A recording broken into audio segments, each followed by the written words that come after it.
Hello students, today we will discuss atmospheric circulation and weather system, वायुमंडलीय परिसंचरण और मौसम प्रणाली। तो इसमें कुछ मेन जो बातें थी, मुख्य फैक्ट्स जो थे, वो हम इस वीडियो से पहले वाली वीडियो में कर चुके हैं, ये आपको पता होगा।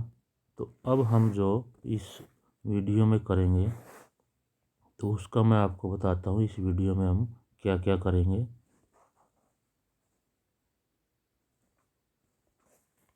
तो इस वीडियो में हम क्या करेंगे ये देखिए कि world distribution of sea level pressure, यानी कि समुद्र तल पर जो वायुदाब होता है उसके बारे में हम करेंगे। तो जो हमारी अर्थ है इसके ऊपर अगर हम देखते हैं कि जो प्रेशर है वायुदाब का वो हर जगह पर सेम नहीं होता।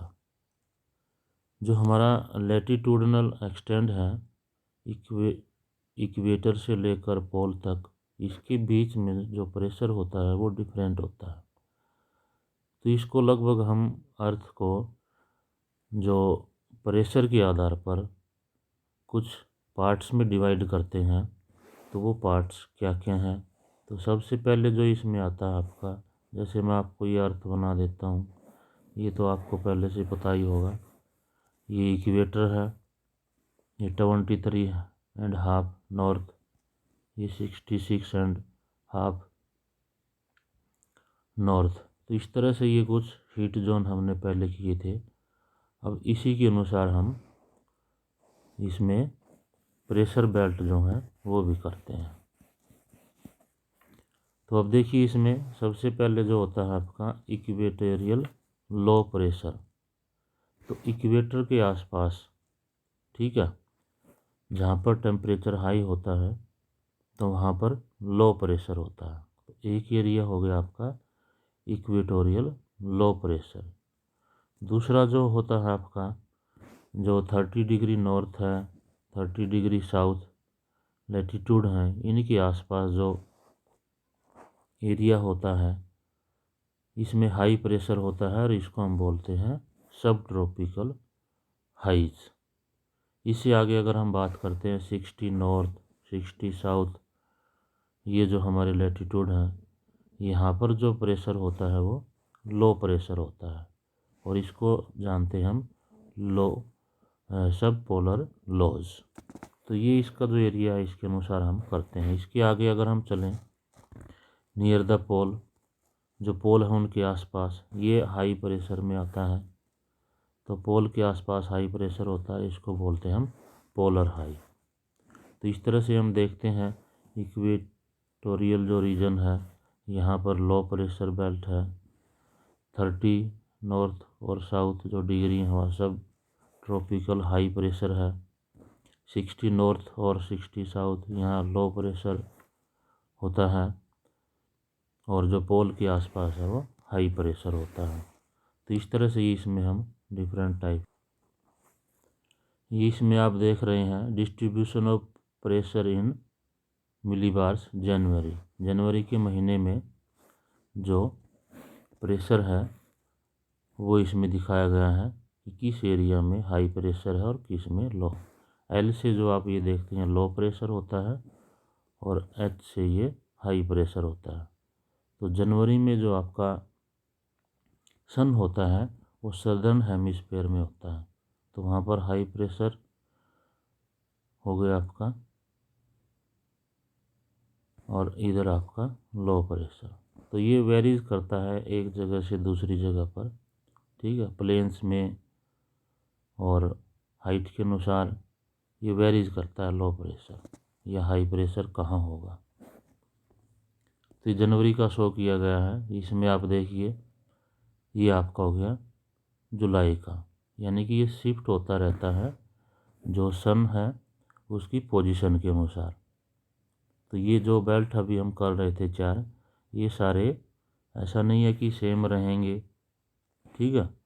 तो जो पोजीशन होती है सन की, उसके अनुसार ये साउथ में और नॉर्थ में शिफ्ट होते रहते हैं।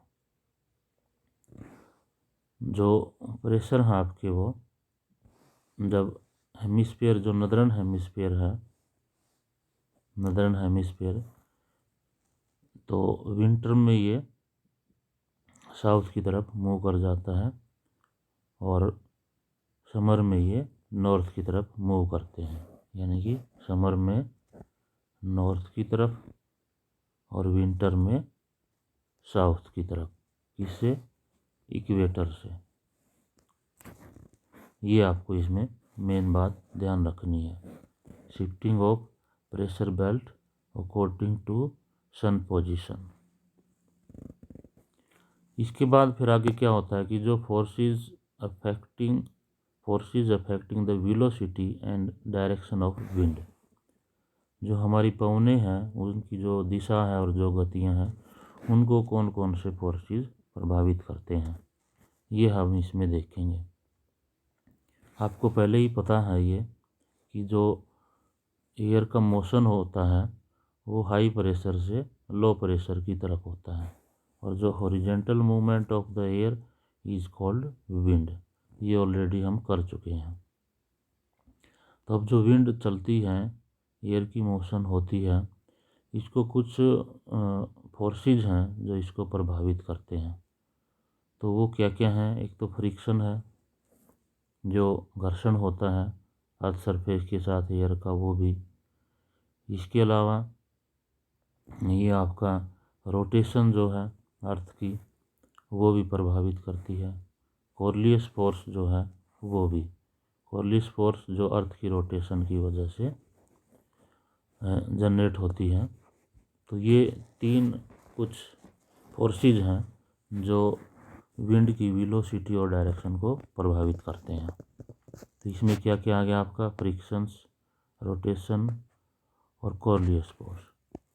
आगे देखते हैं, इसमें देखिए आप कि कुछ फोर्सेस हैं, जो तीनों फोर्स जो हैं, ठीक है, pressure gradient force, frictional force, Coriolis force, ये फोर्सेस मिलकर ही आपकी जो विंड की डायरेक्शन है और जो इनकी वेलोसिटी है उसको प्रभावित करते हैं।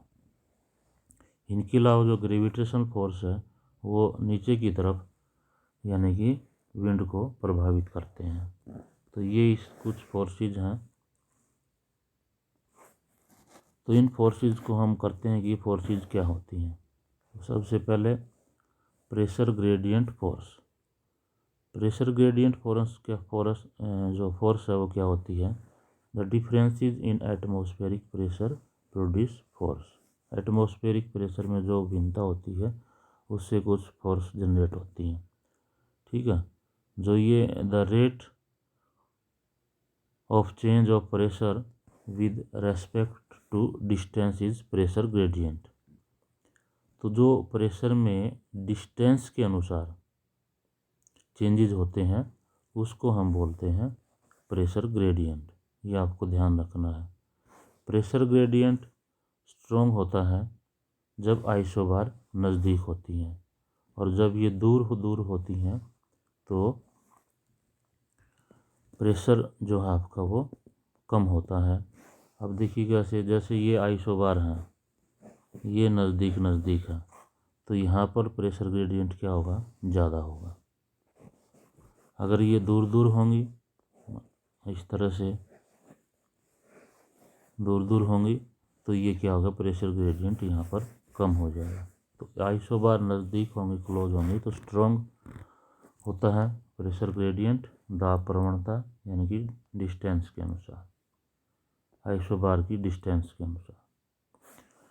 नेक्स्ट जो फोर्स है वो प्रभावित करती है विंड की वेलोसिटी और डायरेक्शन को, वेलोसिटी। तो इस पे ये भी जो विंड की स्पीड है उसको प्रभावित करती है। फ्रिक्शन का मतलब जैसे एयर जो चलती है आपकी, विंड चलती है, तो वो किसी रगड़ ले खाती है, जैसे माउंटेन से, प्लेटू से, प्लेन से, या डिफरेंट लैंडफॉर्म है उनसे। तो इनसे भी फिर क्या होता है जो विंड की स्पीड है वो प्रभावित होती है और उसकी डायरेक्शन भी। तो ये ज़्यादातर जो फ्रिक्शन होता है ये आपका अर्थ से 1 किलोमीटर से 3 किलोमीटर पर की हाइट तक ज़्यादा होता है। और समुद्र का जो सी लेवल है वहाँ पर फ्रिक्शन नहीं होता, क्योंकि समुद्र है स्मूथ होता है, वहाँ पर फ्रिक्शन नहीं होता।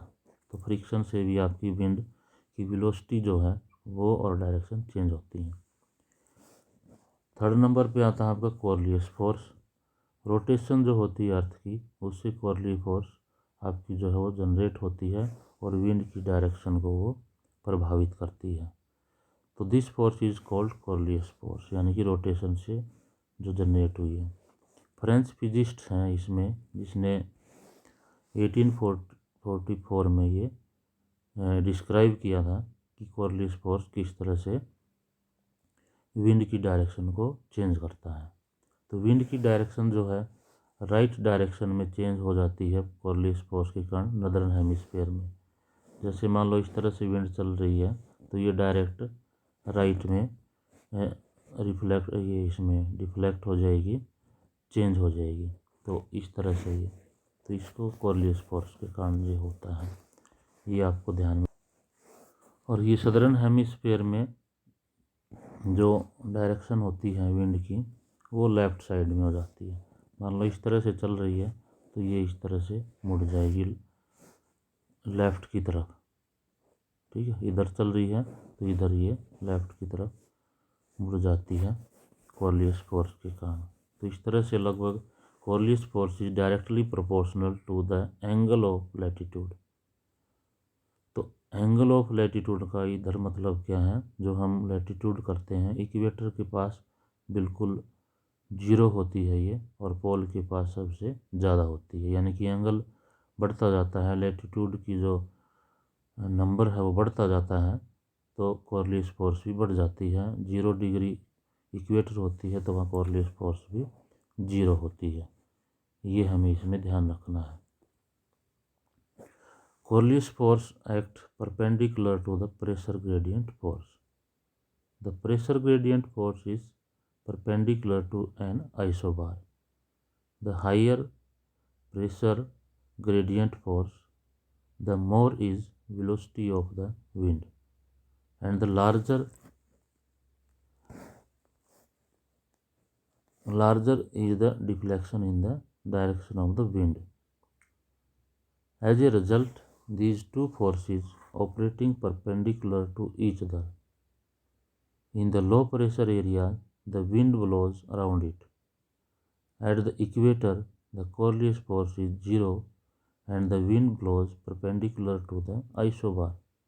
The low pressure gets filled instead of getting intensified. That is the reason why tropical cyclones are not found near the equator. यानी कि जो प्रेशर ग्रेडियंट है, ठीक है, वो आइसोबार के परपेंडिकुलर होता है। ठीक है, तो इसको देखिए आप, ये आइसोबार है, ठीक है, इसके परपेंडिकुलर आपका क्या होता है,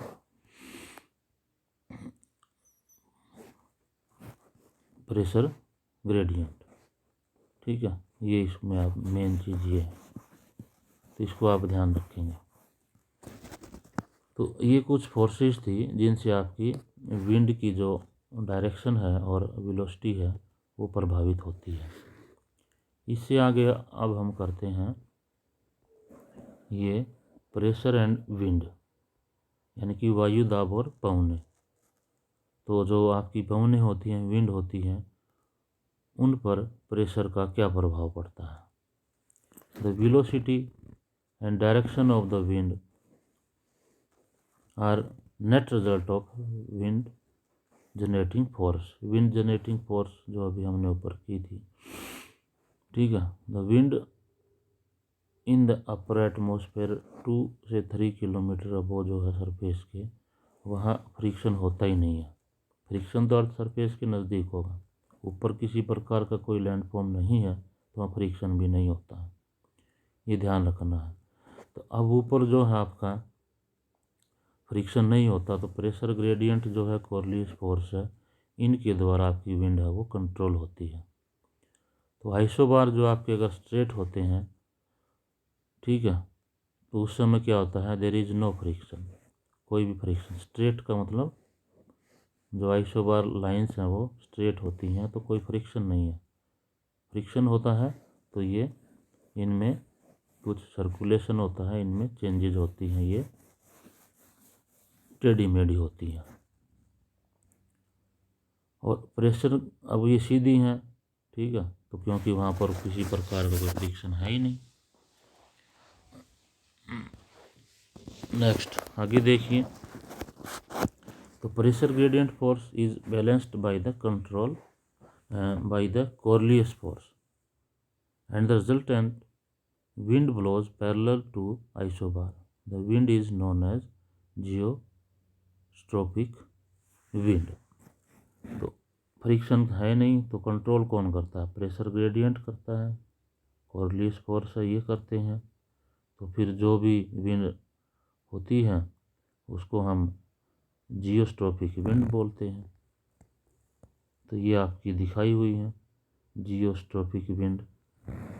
तो इनकी आप देखिए, अब प्रेशर ग्रेडियंट ये है, ठीक है, ये जो आपकी आइसोबार हैं, और नदरन हेमिस्फीयर में ये इस तरफ और इधर लेफ्ट की तरफ, ये जो हमने ऊपर आपको बताया वही इसमें आता है। तो कुछ सर्कुलेशन होता है, कुछ सर्कुलेशन होता है विंड का। तो अब लो प्रेशर जहाँ होता है, लो प्रेशर के आसपास जो मूवमेंट होता है, विंड का सर्कुलेशन होता है, उसको साइक्लोनिक सर्कुलेशन बोलते हैं। हाई प्रेशर के आसपास जो होता है उसको एंटी साइक्लोनिक सर्कुलेशन बोलते हैं। ये इसमें यानी कि जहाँ पर लो प्रेशर है उसके चारों तरफ जो होता है वो तो साइक्लोनिक, जहाँ हाई प्रेशर है उसके चारों तरफ जो होता है वो आपका एंटी साइक्लोन होता है। ये इसमें तो नदर्न हेमिस्फीयर में, सदर्न हेमिस्फीयर में इनमें कुछ चेंजेस होते हैं, बदलाव होते हैं। वो हमने किया था कि लेफ़्ट और राइट को, वो आपने ध्यान रखना है इसमें। The wind circulation at the earth surface around low and high on many occasion is closely related to the wind circulation at higher level. Generally, over low pressure area, the air will converge and rise. Over high pressure area, the air will subside from above and diverge at the surface.